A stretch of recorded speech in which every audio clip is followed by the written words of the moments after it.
کہ سیدنا علی نے جب پوچھا گواہی دو گے اس حدیث کی غدیر خم کی، تو 30 صحابہ وہاں پر کھڑے ہوئے، اور باقی پوری حدیث وہی ہے سنن نسائی الکبریٰ والی کہ اے اللہ اس سے محبت رکھ جو علی سے محبت رکھے، اس سے دشمنی رکھ جو علی سے دشمنی رکھے۔ تو ہمیں تو بڑا فخر ہے، ہم تو علی سے نہ صرف محبت رکھتے ہیں، علی کے دشمنوں کو للکار رہے ہیں، الحمدللہ۔ تو اللہ تعالیٰ اسی عمل کے سبب، اس عمل کا وسیلہ اللہ کے حضور پیش کرتے ہیں کہ اللہ تعالیٰ ہمیں محبوب رکھے، آمین۔ بھائی یہ غدیر خم پہ آپ صلی اللہ علیہ وسلم نے خطبہ کیوں دیا؟ اس کی میں نے حکمت کئی لیکچرز میں بیان کی، یہاں پہ بھی بیان کر دوں۔ یہ آپ خطبہ حجۃ الوداع پہ بھی دے سکتے تھے، وہ روایتیں ضعیف ہیں۔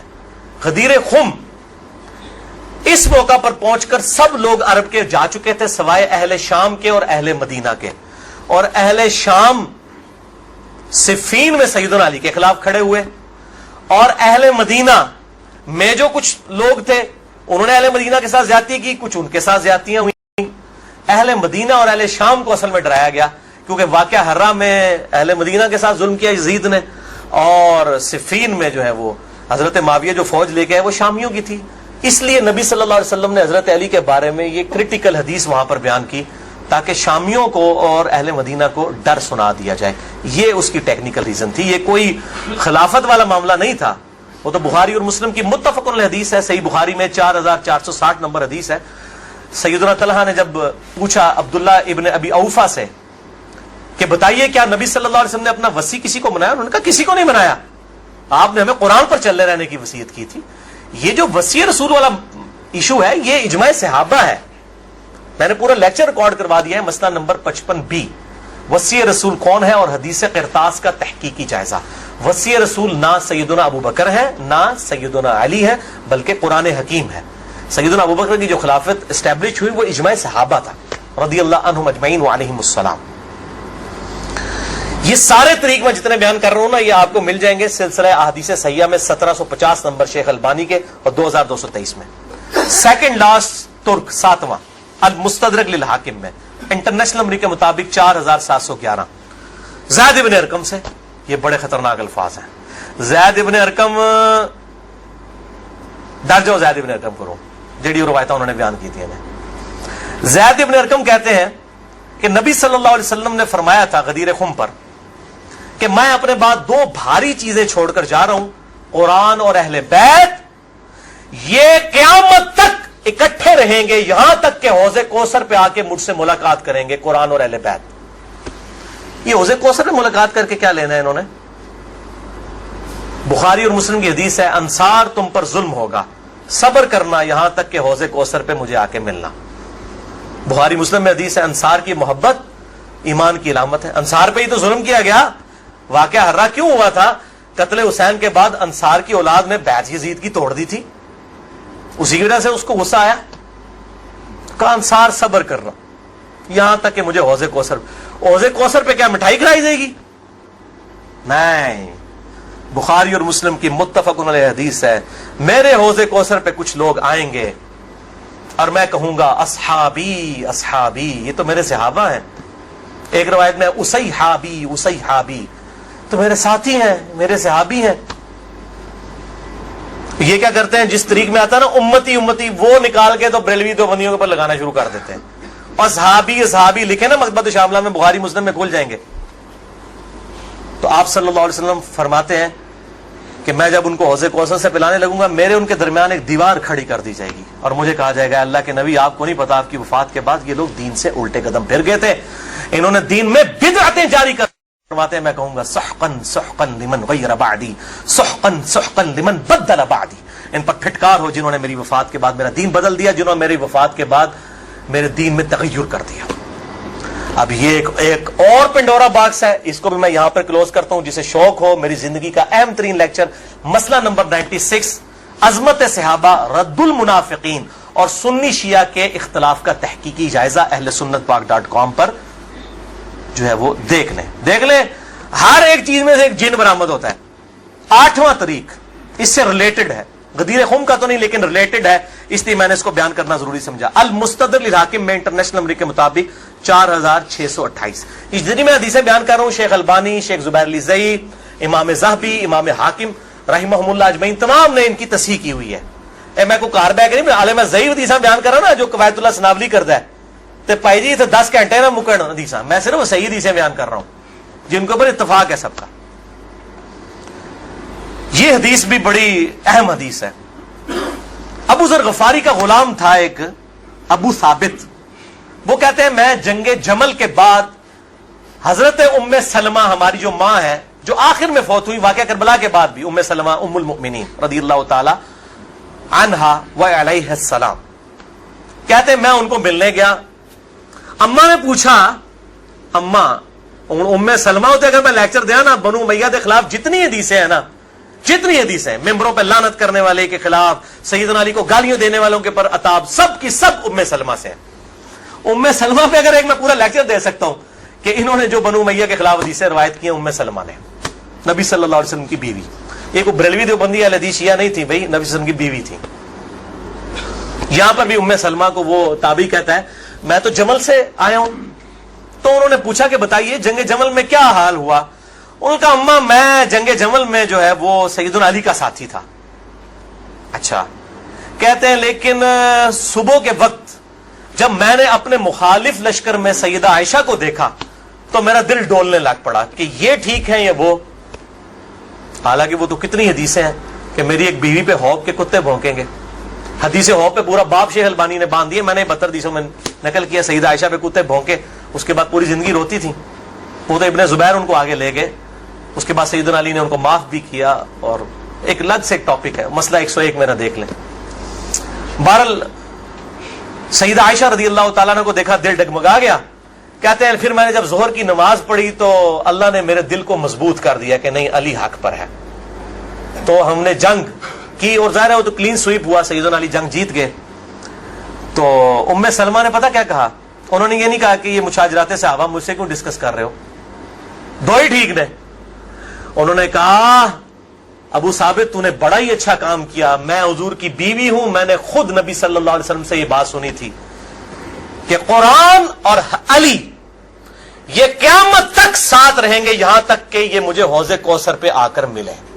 اس سے مراد ہی کہ حضرت علی زندہ رہیں گے، مراد یہ ہے کہ علی کا جو سٹانس ہے اور قرآن یہ ساتھ ہے، دونوں علی اور قرآن ساتھ رہیں گے یہاں تک کہ حوض کوثر پہ آ کے مجھے ملے.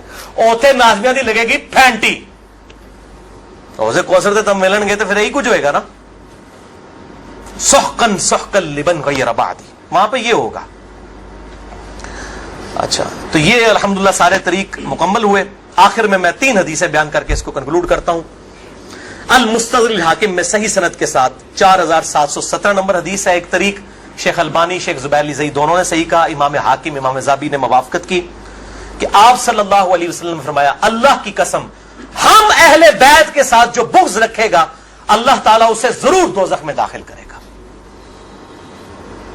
کہتے ہیں یزید کا معاملہ اللہ پہ چھوڑیں. امام ذہبی نے لکھا ہے کہ سب سے بڑا ناسبی یزید تھا، اللہ پہ چھوڑیں. بغض نہیں تھا، جو ممبروں پر لعنت کرواتے تھے بغض نہیں تھا. یہ پتہ نہیں کیڑی ایکویشن ہے. تو جھوٹا دفاع کرتے ہیں بنو امیہ کا.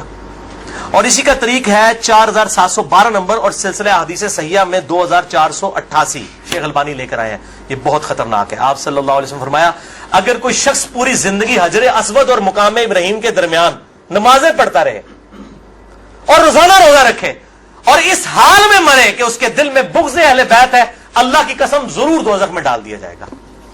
وہ تو اڈیاں روائی دینا کس کام دیا نے بھائی؟ تو اڈیاں پکڑیاں کس کام دیا نے؟ اگر بغض اہل بیت ہے، باڑ میں گیا سعودیہ کا پیسہ، باڑ میں گیا ایران کا پیسہ، اپنی آخرت کی فکر کرو کہ نا خوش کر دے پو تسی اللہ دے بندے ہو، آیا کرو. دوسری حدیث امیر المؤمنین سیدنا ابو بکر الصدیق رضی اللہ تعالیٰ عنہ علیہ السلام کا قول صحیح بخاری میں حضرت حسین والے چیپٹر میں ہے، نبی صلی اللہ علیہ وسلم کی بیویوں والے چیپٹر میں نہیں ہے. امام بخاری نو پتا سی کہ اہل بیت کون ہے، اسپیشل اہل بیت کون ہے اور یوزول اہل بیت کون ہے. امام بخاری حضرت حسین والے چیپٹر میں اس کو لے کے ہیں. 3751 سیدنا ابو بکر صدیق رضی اللہ تعالیٰ عنہ علیہ السلام کہتے ہیں کہ محمد صلی اللہ علیہ وسلم کی محبت کو اہل بیت کی محبت میں تلاش کرو. یہ ابو بکر صدیق کا فتویٰ ہے، رفع دین میں تلاش نہ کرو. محمد صلی اللہ علیہ وسلم کی محبت کو اہل بیت کی محبت میں تلاش کرو، اور اہل بیت کو حضرت حسین والے چیپٹر میں لے کے آئے 3751. اور آخری حدیث صحیح مسلم میں وہ ریپیٹ کر لیں 240 نمبر کتاب الایمان میں. سیدنا علی کہتے ہیں اس اللہ کی قسم کہ جس نے دانے کو پھاڑ کر اس میں سے اناج اگایا اور ہر مخلوق کو پیدا کیا، نبی امی نے مجھ سے عہد لیا تھا کہ اے علی تجھ سے صرف مومن ہی محبت کرے گا اور تجھ سے بغض صرف منافق ہی رکھے گا. اب محبت علی کا یہ مطلب نہیں ہے کہ غلوف کرے یا مشکل کشا ماننا شروع کر دیں. مراد یہ کہ جو ان کے صحیح جتنے بھی فضائل آئے ہیں ان کو مانا جائے الحمدللہ، اور ان کے دشمنوں سے دشمنی رکھی جائے. یہ بھائیو اب آج کی گفتگو کنکلوڈ ہوئی. میں آخر میں پھر وہی کہوں گا کہ یہ میرا جو ریسرچ پیپر ہے 5B واقعہ کربلا کا حقیقی پس منظر 72 صحیح الاسناد حدیث کی روشنی میں، اسے ضرور پڑھیں. اہل سنت پاک.com سے research paper number 5B download کریں. میں اپنی گفتگو کا اختتام کروں گا امام محمد بن ادریس الشافعی المتوفى 204 ہجری کے اس مشہور شہر پر جو ان کے دیوان الشافعی میں چھپا ہوا ہے. کسی مولوی کی سند کی ضرورت نہیں، ان کی اپنی کتاب ہے دیوان الشافعی. اور تمام محدثین چاہے ابن تیمیہ ہوں، امام ذہبی ہوں، ابن کثیر ہوں، سب نے اپنی کتابوں میں اس شعر کو نقل کیا ہے. چونکہ میرے پہ بھی فتویٰ لگنا ہے تو میں بتاؤں کہ میں کوئی اکیلا نہیں ہوں، ہمارے بزرگوں پہ ان کے بزرگوں نے فتوے لگائے ہیں. امام شافعی سے بڑا کوئی اہل سنت کا امام نہیں ہے. احمد بن حنبل ان کا شاگرد ہے، اور احمد بن حنبل صرف حدیث میں ایکسپرٹ ہے. امام شافعی وہ ہیں جو حدیث میں ایکسپرٹ، فقہ میں ایکسپرٹ، منطق میں ایکسپرٹ. ان سے بڑا کوئی امام نہیں اہل سنت کا. اور امام بخاری ان کے پوتا شاگرد، امام ترمذی ان کے پڑپوتا شاگرد، اور خود امام مالک رحمہ اللہ وعلیہ السلام کے شاگرد ہیں. دیوان الشافعی میں ان کا شعر ہے ان کان رفضا حب آل محمد صلی اللہ علیہ وآلہ وسلم. اگر آل محمد کی محبت کا نام تم کہتے ہو رافضی ہونا ہے، شیعہ بھی نہیں رافضی، فَلْيَشْهَدِ الثَّقَلَانِ أَنِّي رَافِضِي.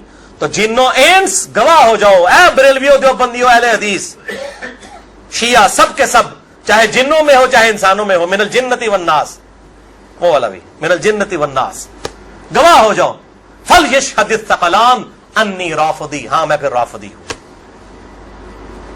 میرے رافضی ہونے پر گواہ ہو جاؤ.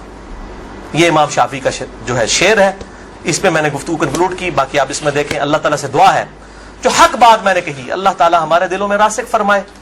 اگر جس بات میں میرے منہ سے کوئی بات نکل گئی تو اللہ تعالیٰ ہمارے دلوں سے محو کر دے. اللہ تعالیٰ ہمیں کتاب و سنت کی تعلیمات پر عمل کر کے دوسرے بھائیوں تک پہنچانے کی توفیق عطا فرمائے. سبحانک اللہم و بحمدک اشہد ان لا الہ الا انت استغفرک و اتوب الیک وما علینا الا البلاغ المبین. درود شریف ایک دفعہ ضرور پڑھیں. اللہم صلی علی محمد وعلی آل محمد کما صلیت علی ابراہیم وعلی آل ابراہیم انک حمید مجید. اللہم بارک علی محمد وعلی آل محمد کما بارکت علی ابراہیم وعلی آل ابراہیم فی العالمین انک حمید مجید. جتنے بھائی آئے ہیں ریسرچ پیپرز بھی لے کے جائیں، اور جنہوں نے سوال کرنے ہیں 10 منٹ کے بعد میرے پاس آئیے گا، کیونکہ میں ظاہر ہے اتنی گفتگو کر کے پھر جو ہے وہ تھک جاتا ہوں. جزاک اللہ خیرا، جزاکم اللہ خیرا، وما علینا الا البلاغ المبین. ٹھیک ہے، اسے بند کر دیجیے.